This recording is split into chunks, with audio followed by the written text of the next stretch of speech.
കേരളത്തിലെ സർക്കാർ മെഡിക്കൽ കോളേജുകളിലെ ഹൃദ്രോഗ ചികിത്സ പ്രതിസന്ധിയിലേക്ക്. സ്റ്റെന്റ് വിതരണത്തിൽ ഭീമമായ തുക കുടിശ്ശിക വന്നതോടെ 4 സർക്കാർ ആശുപത്രികളിൽ നിന്നുള്ള സ്റ്റോക്കുകൾ വിതരണ കമ്പനികൾ ഇന്ന് മുതൽ തിരിച്ചെടുത്തു തുടങ്ങും. കോഴിക്കോട്, തിരുവനന്തപുരം, കോട്ടയം മെഡിക്കൽ കോളേജുകളിലെയും എറണാകുളം ജനറൽ ആശുപത്രിയിലെയും സ്റ്റോക്കുകളാണ് കമ്പനികൾ തിരികെ ആവശ്യപ്പെട്ടിരിക്കുന്നത്.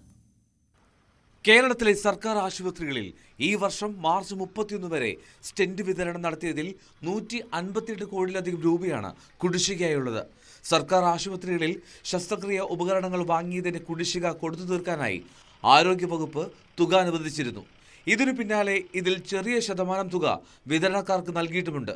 എന്നാൽ മുഴുവൻ തുകയും ലഭിക്കാത്തത് വിതരണ കമ്പനിക്കാരെ കടുത്ത സാമ്പത്തിക പ്രതിസന്ധിയിലേക്ക് തള്ളിവിട്ടിരിക്കുകയാണ്. ഭീമമായ തുക കുടിശ്ശികയായതോടെ സെപ്റ്റംബർ 1-ാം തീയതി മുതൽ അനിശ്ചിതകാലത്തേക്ക് സ്റ്റെന്റ് വിതരണം നിർത്തിവച്ചിരിക്കുകയാണ്. ഏറ്റവും കൂടുതൽ കുടിശ്ശികയുള്ള കോഴിക്കോട്, തിരുവനന്തപുരം, കോട്ടയം മെഡിക്കൽ കോളേജുകളിലെയും എറണാകുളം ജനറൽ ആശുപത്രിയിലെയും സ്റ്റോക്കുകളാണ് ആദ്യഘട്ടത്തിൽ തിരികെ എടുക്കുന്നത്. നിലവിൽ സർക്കാർ ആശുപത്രികളിൽ കൺസൈൻമെന്റ് വ്യവസ്ഥയിലാണ് സ്റ്റെന്റ് വിതരണം.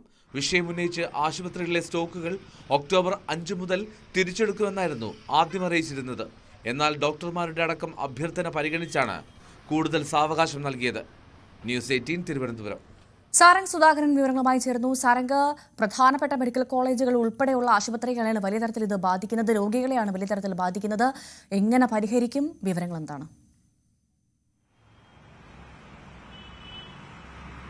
തീർച്ചയായും ഭവ്യ, അതിൽ വലിയൊരു പ്രതിസന്ധിയിലേക്കാണ് ആരോഗ്യവകുപ്പും അതേപോലെ തന്നെ ഈ ഹൃദ്രോഗ ചികിത്സയും എത്തിച്ചേർന്നിരിക്കുന്നത്. കാരണം ഈ വർഷത്തെ മാർച്ച് 31 വരെയുള്ള കുടിശ്ശികയാണ് ഇപ്പോൾ ആവശ്യപ്പെട്ടിരിക്കുന്നത്. അതായത് 150 കോടിയിലധികം രൂപ കുടിശ്ശികയുണ്ടായിരുന്നു. അതിൽ ചെറിയൊരു ശതമാനം കൊടുത്തു തീർത്തിരുന്നു. അതായത് ഈ ഒരു ഹാരിസ് ഇവർക്കലടക്കം ഉന്നയിച്ച ചില വിഷയങ്ങളിൽ ഒരുപാട് വിവാദങ്ങൾ ഉടലെടുത്ത സമയത്ത് ചെറിയൊരു തുക ഈ ഒരു ആരോഗ്യവകുപ്പ് അനുവദിച്ചിരുന്നു. അതിന്റെ ഭാഗമായി മറ്റ് ഇതേപോലെയുള്ള ശസ്ത്രക്രിയാ ഉപകരണങ്ങൾ വാങ്ങുന്നതിനൊപ്പം തന്നെയുള്ള ഈ ഒരു കുടിശ്ശികയും ചെറിയ രീതിയിൽ കൊടുത്തു തീർത്തു. പക്ഷേ ഈ ഒരു വലിയൊരു തുകയുടെ ചെറിയൊരു ശതമാനം മാത്രം കൊടുത്തതുകൊണ്ട് തന്നെ ഇവർക്ക് ഇത് ഈ ഒരു സ്റ്റെന്റ് വിതരണ കമ്പനികൾക്ക് ഇത് ഈ ഒരു നഷ്ടം നികത്താൻ കഴിഞ്ഞിട്ടില്ല.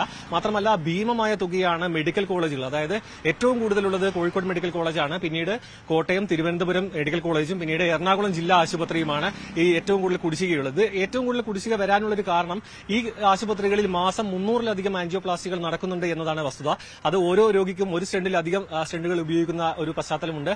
അതുകൊണ്ട് തന്നെ വലിയൊരു തുക, അതായത് ഈ ഒരു ഇൻഷുറൻസ് പരിരക്ഷയിൽ ഈ ഒരു ആൻജിയോപ്ലാസ്റ്റി ചെയ്യുന്ന രോഗികൾക്ക് ഈ ഒരു ഇൻഷുറൻസ് തുക സർക്കാരിൽ നിന്നും അനുവദിച്ച് നൽകിയതിന് ശേഷം മാത്രമാണ് ഈ ആശുപത്രി മാനേജ്മെന്റിന് ഈ ഒരു സ്റ്റെന്റ് വിതരണക്കാർക്ക് ഈ പണം നൽകാൻ കഴിയുള്ളൂ. അതുകൊണ്ട് ഈ ഒരു കാലതാമസമാണ് ഈ ഒരു കുടിശ്ശിക, ഭീമമായ കുടിശ്ശികയിലേക്ക് എത്താനുള്ള ഒരു കാരണം.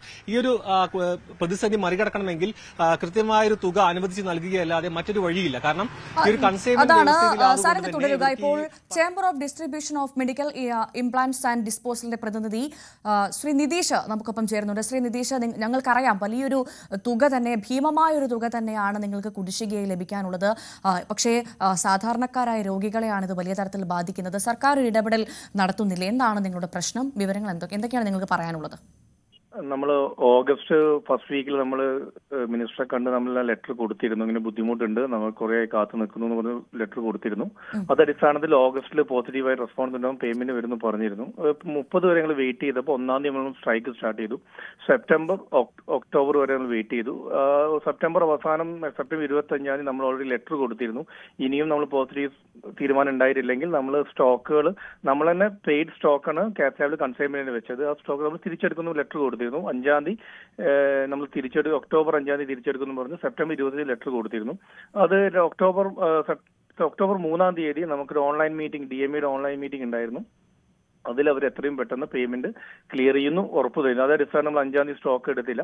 ഇപ്പോൾ ഓൾമോസ്റ്റ് നമ്മൾ പല പ്രാവശ്യം റെസ്പോണ്ട് ചെയ്തിട്ട് നമുക്ക് പേയ്മെന്റ് കിട്ടാത്തതുകൊണ്ട് ഇന്ന് 21-ാം തീയതി നമ്മളെ ആദ്യത്തെ 4 ഹോസ്പിറ്റൽ, അതായത് Calicut medical college, Trivandrum medical college, Kottayam medical college, Ernakulam GH, ഇത്രയും ഹോസ്പിറ്റൽസ് നമ്മൾ മേജർ പേയ്മെന്റ് ആയിട്ടുള്ള ഹോസ്പിറ്റൽസ് നമ്മൾ സ്റ്റോക്ക് വിഡ്രോ ചെയ്യാൻ വേണ്ടി തീരുമാനിച്ചു. ഇന്ന് നമ്മൾ എല്ലാ സ്ഥലത്തും നമ്മൾ ലെറ്റർ കൊടുത്തുകൊണ്ട് നമ്മൾ സ്റ്റോക്ക് പിൻവലിക്കാനാണ് നമ്മളുടെ ഇപ്പോഴത്തെ ഒരു, കാരണം മറ്റുള്ള ഹോസ്പിറ്റലിലേക്ക് നമ്മൾ പ്രൈവറ്റ് ഹോസ്പിറ്റലിൽ നമുക്ക് സപ്ലൈ ചെയ്യണമെങ്കിൽ നമുക്ക് സ്റ്റോക്ക് വേണം. കാരണം നമ്മൾ പേയ്മെന്റ് ഇഷ്യൂ കൊണ്ട് ഇങ്ങനെ സ്റ്റോക്കുകൾ ഇന്ന് മുതൽ തിരിച്ചെടുക്കുമെന്ന് നിങ്ങൾ സർക്കാരിനെ അറിയിച്ചിരുന്നല്ലോ, ആരോഗ്യമന്ത്രി അറിയിച്ചിരുന്നു. അപ്പോൾ നിങ്ങൾക്ക് ലഭിച്ചൊരു മറുപടി എന്താണ്? 25 സെപ്റ്റംബർ 25 നമ്മൾ ഒക്ടോബർ 5 എടുക്കുമെന്ന് പറഞ്ഞിട്ട് നമ്മൾ മൊത്തം എല്ലാവർക്കും ഇൻഫർമേഷൻ കൊടുത്തിട്ടുണ്ട്. അതിന്റെ അടിസ്ഥാനത്തിലാണ് ഒക്ടോബർ 3 ഓൺലൈൻ മീറ്റിംഗ് വരെ വന്നത്. ആ മീറ്റിംഗിലും പോസിറ്റീവായിട്ട് റെസ്പോൺസ് ഉണ്ടാവും, പെട്ടെന്ന് പൈസ തരും എന്നാ പറഞ്ഞത്. പക്ഷെ ഇതുവരെ പണമൊന്നും കിട്ടിയിട്ടില്ല.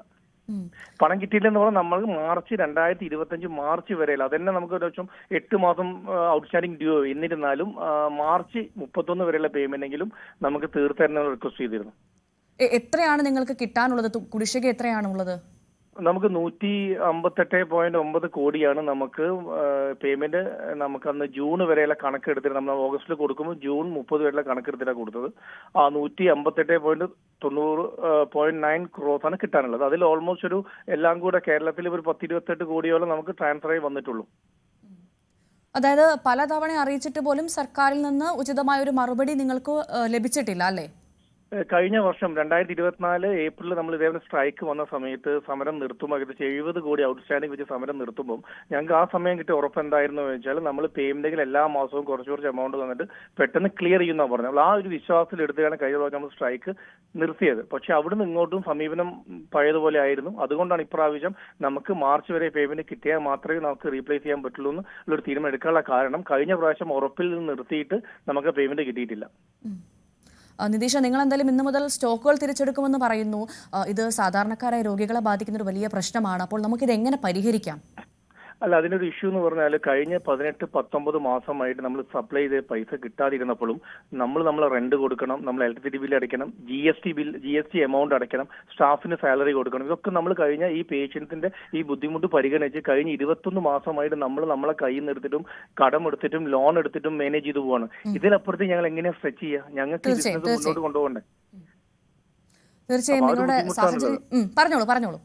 അപ്പൊ നമ്മൾ ഇത്രയും ഈ പൈസ നമ്മൾ കടമെടുത്ത് അതിന് നമ്മൾ പൂട്ടേണ്ട അവസ്ഥയിലേക്ക് വരുമ്പോഴാണ് നമ്മൾ സമരത്തെ പറ്റി ചിന്തിക്കുന്നത്. കാരണം നമുക്ക് പണം കിട്ടിയിട്ടില്ല, ഇനി മുന്നോട്ട് നമ്മൾ ബിസിനസ് മുന്നോട്ട് കൊണ്ടുപോകാൻ പറ്റാത്ത അവസ്ഥ വരുമ്പോഴാണ് നമ്മൾ ഈ സമരത്തെ പറ്റി ചിന്തിക്കുന്നത്. എന്നിട്ടും 2 മാസമായി നമ്മൾ ഓഗസ്റ്റ് ഫസ്റ്റ് വീക്ക് ലെറ്റർ കൊടുത്തു, സെപ്റ്റംബർ ഫസ്റ്റ് വീക്ക് നമ്മൾ സമരം തുടങ്ങി, ഒക്ടോബർ 21 ഇതുവരെ നമുക്ക് പോസിറ്റീവ് സമീപനം കിട്ടിയിട്ടില്ല. ഇനി ആരെ നമ്മൾ വെയിറ്റ് ചെയ്യണം? തീർച്ചയായും CDMID പ്രതിനിധി ശ്രീ നിതീഷാണ് നമുക്കൊപ്പം ചേർന്നത്. വളരെ വ്യക്തമായി അദ്ദേഹം കാര്യങ്ങൾ പറയുന്നുണ്ട്. കഴിവിന്റെ പരമാവധി അവർ ശ്രമിച്ചിട്ടുണ്ട്, പക്ഷേ അത്രമാത്രം ഭീമമായ തുകയാണ് കുടിശ്ശിക വന്നത്. അതുകൊണ്ട് അവസാനം ഒരു വഴിയുമില്ലാതെയാണ് ഇത്തരത്തിൽ സ്റ്റോക്കുകൾ തിരിച്ചെടുക്കാനുള്ള തയ്യാറെടുപ്പിലേക്ക് അവർ എത്തിയെന്നാണ് അവർ വളരെ വ്യക്തമായി നമ്മളോട് പറയുന്നത്. ഇതിൽ സർക്കാരിന് മാത്രമേ എന്തെങ്കിലും കാര്യങ്ങൾ ചെയ്യാൻ സാധിക്കുകയുള്ളൂ. അത്രമാത്രം ബുദ്ധിമുട്ടിൽ വന്നതുകൊണ്ട് മാത്രമാണ് ഇത്തരത്തിൽ സ്റ്റോക്കുകൾ തിരിച്ചെടുക്കാനുള്ള കാര്യത്തിലേക്ക് അതിന്റെ ഉടമകൾ പോകുന്നത്. ഇനി ഇടപെടേണ്ടത് സർക്കാരാണ്. ഇടപെടേണ്ട സമയം വൈകിപ്പോയി, പക്ഷേ ഇനിയെങ്കിലും സർക്കാർ ഇടപെടണം. സാധാരണക്കാരായ രോഗികളെ ബാധിക്കുന്ന വിഷയമാണ്. സാരംഗ് സുധാകരനാണ് വിവരങ്ങൾ നൽകിയത്.